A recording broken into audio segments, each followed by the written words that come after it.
اور بلڈنگ نے دنیا کی سب سے اونچی عمارت ہونے کا ریکارڈ 140ویں فلور پہ ہی توڑ دیا تھا۔ لیکن مٹیریل اوپر تک پہنچانے کے لیے جو کرینز ان کے پاس موجود تھیں وہ مٹیریل کو صرف 120ویں فلور تک ہی پہنچانے کی قابلیت رکھتی تھی۔ صرف کرینز کی ہی بات نہیں تھی، جو کرین آپریٹرز کرین کو ہینڈل کرتے تھے انہوں نے مزید اونچائی پر کام کرنے سے انکار کر دیا تھا۔ اس کے لیے HR فرم نے پوری دنیا سے مختلف کرین آپریٹرز ہائر کیے اور ان کو دبئی لایا گیا۔ یہ کرین آپریٹرز الگ الگ زبان بولتے تھے، لیکن ان سب میں ایک چیز کامن تھی، یعنی ان کو ہائٹ سے ڈر نہیں لگتا تھا۔ 700 میٹر کی اونچائی پر یہ کرین آپریٹر دن کے 12 گھنٹے ڈیوٹی کرنے میں گزارتا تھا، جس کے بارے میں یہ مشہور تھا کہ وہ سوتا بھی کرین کے کیبن میں ہی ہے۔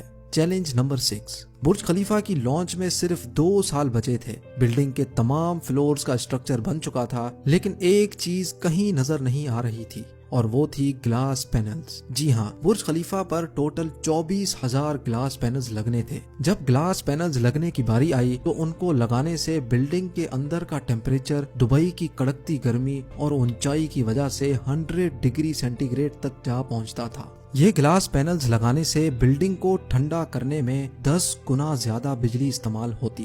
پورے 18 مہینے صرف اس مسئلے کے سولیوشن میں گزر گئے، لیکن آخر کار مشہور زمانہ انجینئر جان زرافہ نے کہا کہ ان کے پاس اس مسئلے کا سولیوشن موجود ہے، لیکن وہ سولیوشن بہت مہنگا ہوگا۔ جان کی پیشکش قبول کی گئی کیونکہ اس کے علاوہ کوئی اور چارہ بھی نہیں تھا۔ جان نے ایک خاص قسم کا گلاس بنایا جو سورج کی روشنی سے نکلنے والی UV ریز کو واپس ریفلیکٹ کر دیتا تھا، لیکن اس ایک گلاس پینل کی قیمت $2,000 تھی اور ایسے 24,000 پینلز بننا تھے۔ یہ رقم ٹوٹل 3.60 ارب بنتی تھی، جس کے لیے ایک پوری فیکٹری بنائی گئی جس میں صرف یہی گلاس پینلز مینوفیکچر ہوئے، اور صرف 4 مہینوں میں ہی یہ الومنیم گلاس پینل تیار ہو گئے۔ چیلنج نمبر 7، کنسٹرکشن کے آخری سال میں برج خلیفہ لانچ کے لیے بالکل تیار تھا۔ گیس، پانی اور بجلی کا سارا کام ہو چکا تھا، لیکن پھر بھی کچھ نہ کچھ ادھورا ضرور تھا۔ برج خلیفہ کے ٹاپ فلور کی اینڈنگ ادھوری تھی۔ اس کے اوپر ایک سالڈ اسٹیل کا پائپ لگانا تھا جس کی لمبائی 136 میٹر